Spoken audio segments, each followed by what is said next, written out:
Good morning, church. In honour of Father's Day, I thought I'd start this message with a joke. Oh dear. Yeah. Well, we'll see if I've mastered the dad joke yet. There were two brothers, nice and little, 6 and 8 years old, and they were always up to mischief. And their mother, who was at her wit's end, decided that they needed the fear of God put in them. So they took him to their pastor. I don't recommend that, by the way. Took him to their pastor and said, "My boys need the fear of God." And the pastor says, "All right."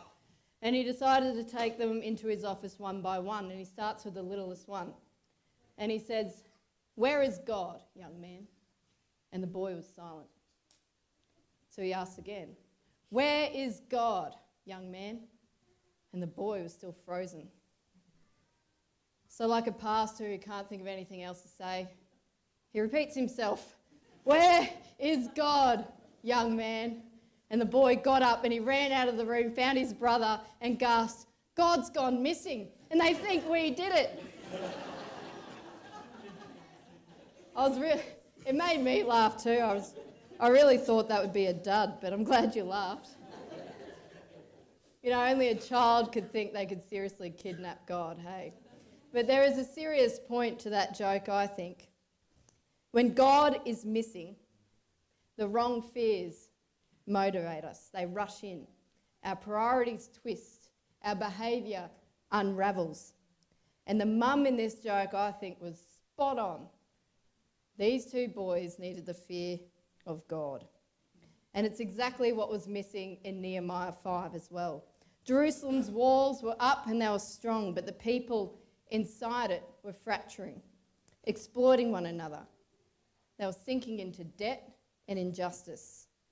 And the reason that Scripture gives is that they were missing the fear of God. And without it, the cracks of selfishness multiply. So let's set the scene. For 52 days, the Jewish people worked shoulder to shoulder, rebuilding the wall under the constant shadow of Tobiah and Sanballat's threats. Remember them? Warriors stood guard while workers wrestled limestone blocks, some weighing hundreds of kilos. Sweat, dust, and tension hung in the air. Every hammer blow was not just against stone, but against the threat of an enemy attack.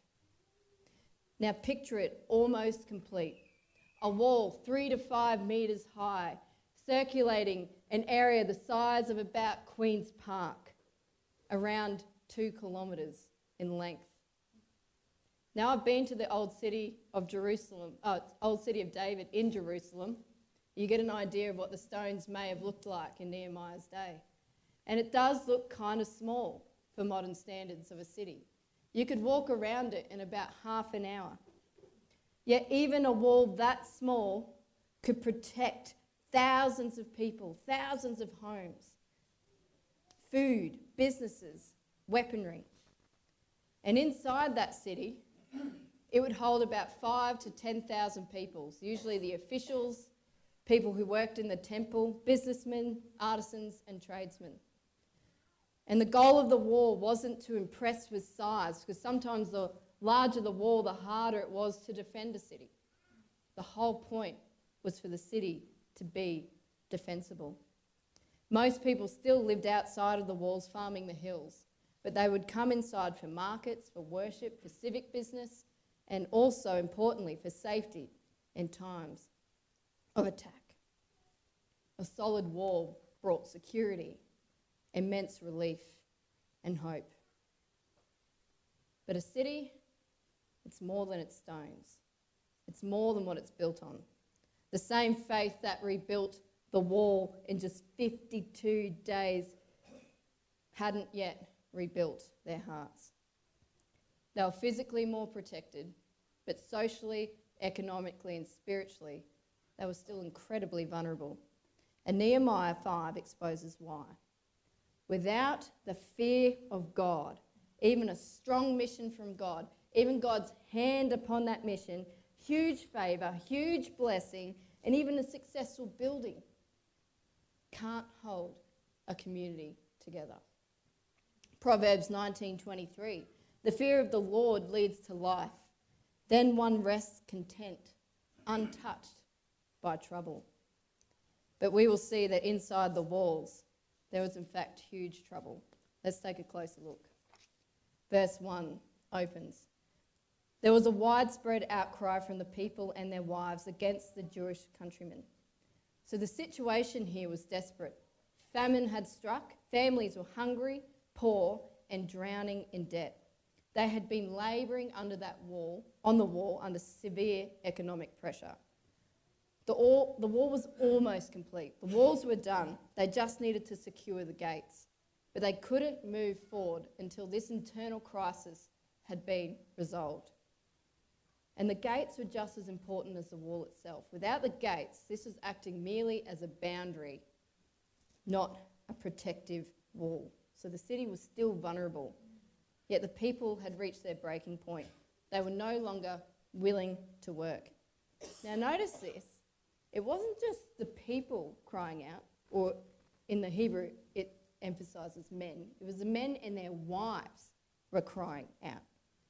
See, normally it was men who brought grievances to the governor, but the burden was so heavy that even the women, who usually didn't enter into civic disputes, came to the fore and were begging at the governor. And that detail signals just how urgent and just how unbearable their circumstances were. Here's what was happening. Poor Jews were mortgaging their farms and homes just to buy grain. Some had even sold their children into slavery to survive. And who was exploiting them? Not the Persians, not outsiders, not the mean Tobiah and Sanballat. Their own nobles and their own officials. The very ones who were supposed to protect them. And they saw an opportunity in this famine. They charged high interest on loans, inflated food prices, and piled unbearable debt on their brothers and sisters, trapping them in a cycle of debt with no way out of it. Now layer onto that the taxes they had to pay to the Persian king, and also the offerings they were to make to obey the law at the temple. And the already heavy burden of 2 months of wall building without being able to make an income for themselves. Imagine that. They were crushed. They were trapped with no escape in sight. And for anyone familiar with the law of Moses, this was not a minor slip up. This was outright rebellion. Let's have a look at Leviticus 25. If any of your fellow Israelites become poor and are unable to support themselves among you, help them. Do not take interest or any profit from them, but fear your God, so that they may continue to live among you. You must not lend them money at interest or sell them food at a profit. These weren't obscure footnotes, hard to find in the Bible. Exodus, Leviticus, and Deuteronomy all spell this out. These were covenant basics. And on top of that, the prophet Ezra has been here teaching the law for 13 years. As Ezra 7:10 says, Ezra had devoted himself to the study and observances of the Lord and to teaching its decrees and laws in Israel. See, the problem wasn't ignorance. They knew exactly what God had required of them. The problem wasn't knowledge, it was obedience. Fear of God isn't measured by how much we know of Scripture. It's measured by how we live it. Ecclesiastes 12:13, fear God and keep his commandments, for this is the whole duty of man. And here the nobles and officials had made their choice. Profit over people, greed over God, completely abandoning their duty as men made in the image of God. And this is why Nehemiah's response is so fiery. Let's check it out. Nehemiah says, I became extremely angry when I heard their outcry and these complaints. After seriously considering the matter, I accused the nobles and officials, saying, each of you is charging his countrymen interest. So I called a large assembly against them and said, what you are doing isn't right. Shouldn't you walk in the fear of our God and not invite the reproach of our foreign enemies? Please stop charging this interest. Return their fields, vineyards, olive groves, and houses to them immediately, along with the percentage of money, grain, new wine, and fresh oil that you have been assessing them. Now, notice a couple of things. Firstly, Nehemiah was angry, extremely angry. But this wasn't sinful rage, it was righteous indignation. When God's people act as though God doesn't exist and they harm others, it is right to feel angry. Proverbs 8:13, it says, "The fear of the Lord is hatred of evil." I think at times Christians can think all anger is wrong. But that's not true. While anger is hard to express without sin, never being angry can also be sinful. If God's name is mocked or his people are harmed and we feel nothing, something's off. When was the last time you were angry because people lived as though God didn't exist and others suffered for it? Yet Nehemiah here doesn't let his anger control him. If he couldn't control himself, how could he control, lead, or correct others? Instead, he seriously considered the matter. That is, he thought about it in his heart. And he called a public assembly to confront the nobles and officials and call them to repentance. You know, the safest person in the world is not one who doesn't get angry. It's the one whose anger is harnessed by the Spirit's fruit of self-control. And remarkably, the nobles and officials agreed to Nehemiah's terms. They promised to return what they had taken. But Nehemiah didn't leave it at a handshake. He turns this into a worship service. He summons the priests and makes officials and nobles and the rich of the Jews swear an oath before God and pronounce a vivid warning. May God shake from his house and property everyone who doesn't keep this promise. May he be shaken out and have nothing. In that culture, oaths were deadly serious. Breaking one invited God's judgment.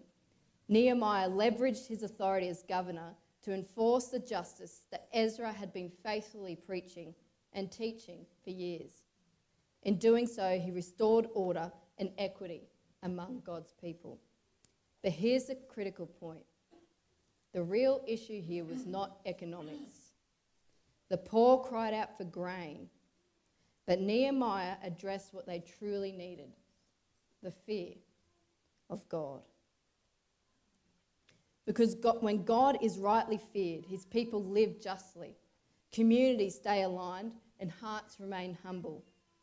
And we won't be poor witnesses to the world. Honestly, who here hasn't heard someone say the church is hypocritical? Without the fear of God, selfishness takes root, as we see as Nehemiah continues.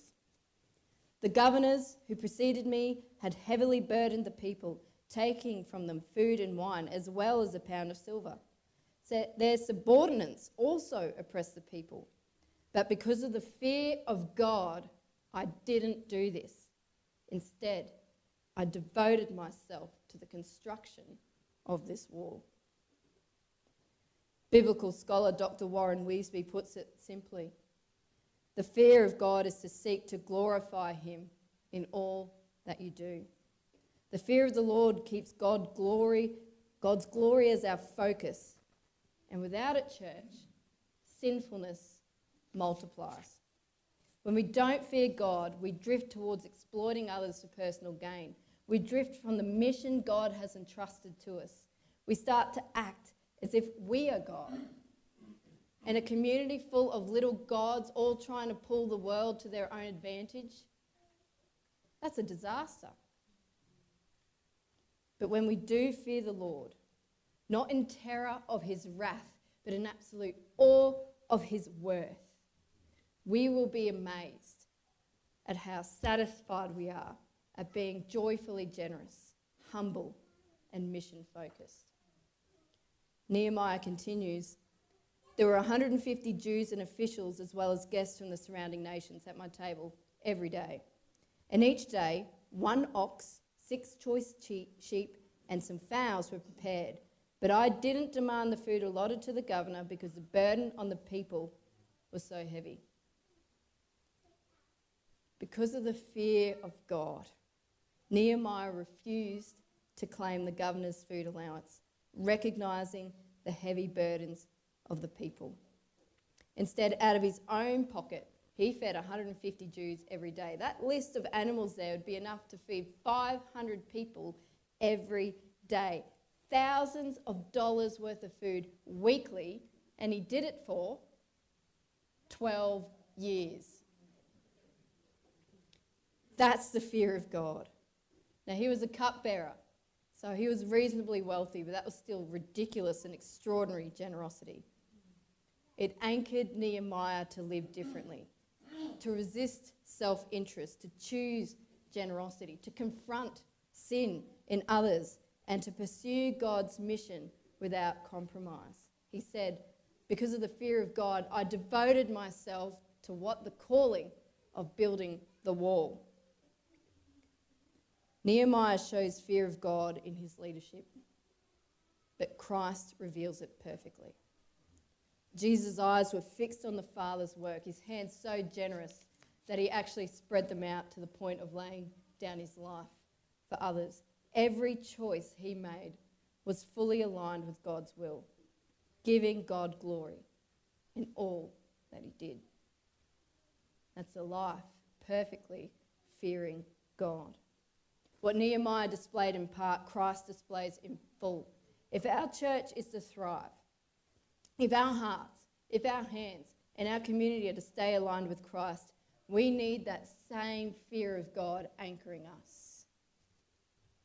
As we seek God's will for this church, whether that's building ministries, starting new programs, adding services, or even expanding our building, who knows, how do we stay grounded in the fear of the Lord? How do we ensure that glorifying God remains the main thing through it all, even as busyness increases, needs multiply, and responsibilities grow? Church, do you know that it's growing churches that are the most at risk of splits and internal disagreements? And with a second service on the horizon, I'm fearfully aware of that. Biblical scholar Dr. Wisby notes that the building of the wall didn't cause this internal crisis. It simply revealed what was already there. So as we grow, church, and I believe we will, these internal cracks may get exposed. They may come to the surface. Hidden weaknesses in our community may come to light. The question is, how do we guard against that? How do we make the fear of God the anchor that keeps us unified as a body and mission focused? When we lack a fear of God, you'll notice things like gossip, control, people pleasing, misplaced ambition, and inward focus begin to dominate. It's a key strategy of Satan to attack from within. So how do we guard against it? I'm going to give you 2 thoughts this morning. And the first is self-examination. Ask yourself, where might the fear of God be small in your life? For example, if God is small in his holiness to you, sin will feel pretty casual and not a big deal. If God feels small in his sovereign rule, we'll live as though everything depends on us. We'll be stressed, striving, burned out, and hustling. We can't take a sick day because the world falls apart without us. If God feels small in his love, insecurities start taking over. For some of us, that means we chase attention and affirmation to feel worthy. But for others, you withdraw. You fear that you're unlovable and avoiding truly being known. If God feels small in his mission, his work in the world will feel optional, not urgent, and our focus will drift inward and the lost start to fade from view. If God feels small in his justice, human opinions will feel more powerful than God's. We'll fear confrontation. We'll avoid hard conversations and compromise his standards to maintain comfort, peace, or popularity. At its root, all sin flows from a lack of fearing God. When God is small to us, when his holiness, love, justice, mission, or his sovereign rule shrink in our eyes, self and sin rise to fill that gap. So seeing those blind spots in our lives is the first step. But if we stop there, nothing really changes. The question is, how do we shift from self-centeredness back to God-centeredness? One ancient practice that I've come to really love and appreciate that points us back to God is the prayer of spiritual indifference. It's simply this: Lord, make me indifferent to anything that is not your will. In other words, give me a holy lack of concern for my own agenda so I may be wholly concerned with yours. I think if you pray that prayer, you might be surprised at how not indifferent you are. I'm surprised. I'm very indifferent. I need this prayer all the time. And when you pray that, it's not a 30-second prayer and then you wander off with your day, okay? That prayer will not work. You need to pray that prayer and then you wait with your heart before the Lord. And you notice where you're gripping your own plans, your own hopes, and your own comforts. And you open your hands. Sometimes you've got to really pry that open. And you grip to Jesus instead. To want his will above all else. Trusting the one who knows everything, holds eternity, and works everything together for good. And when you do this daily, when self-examination and surrendered prayer go hand in hand, something remarkable happens. The burden becomes light and the yoke becomes easy because we stop carrying what was never ours to hold. And instead we are carried by him as we cling to him, fully delighting in his will with no regard for our own. But that takes intention, because if you're not intentional, I'll tell you what, you grip. And individually, this frees our hearts, but as a church, it unites our hands and our eyes on his mission. We become a community resistant to selfishness, internal cracks, and the drift towards human approval. And instead, we become focused on God's glory. Psalm 34:9 says, "Oh, fear the Lord, you saints, for those who fear him have no lack." Fear of lack makes us takers. Fear of the Lord makes us trusters. Proverbs 12:23, "The fear of the Lord leads to life, and whoever has it rests satisfied." Learning to trust God is deeply satisfying work. And truthfully, this isn't a sermon that I'm preaching at you because you're terrible at it. You're actually really, really good. I've seen this spirit here of fearing God. People have offered so many ideas to us. They've allowed us to make so many changes. They've even submitted plans to us that have taken lots and lots of personal time and work. But all with open hands, all free from personal ambition. That is the fruit of a community learning to trust and grip Jesus instead of their own agendas. But as we step into new ministries, new programs, a second service, building projects, internal pressures will rise. The fear of God must remain our anchor. So if we are to become and remain a church that seeks to glorify God in all that we do, we must learn to let go of our own wills and hold fast to Jesus first. Let his will shape our hearts. Let his will guide our hands and direct our decisions. Let him carry what is not ours to bear. Lord, make me indifferent to everything that is not your will. May your glory be my sole purpose. May it be our sole purpose. That's going to take accountability. I fall off that wagon all the time, and I'm grateful Jean has a walking stick because she's not afraid to whack me every now and then in love. But we need to be able to do that, not fear. Fear of the Lord means that Jean's able to confront me. The fear of the Lord means that I can check in with you guys and go, hey, I don't think that's right. Or, hey, I think you're not trusting God in that area. May we, church, be a God-fearing community whose hearts bow, whose hands serve, and whose eyes stay fixed on Jesus, so that all our plans and all our steps in every ministry we launch flows from the fear of God and the glory of Christ alone. Church, fear God.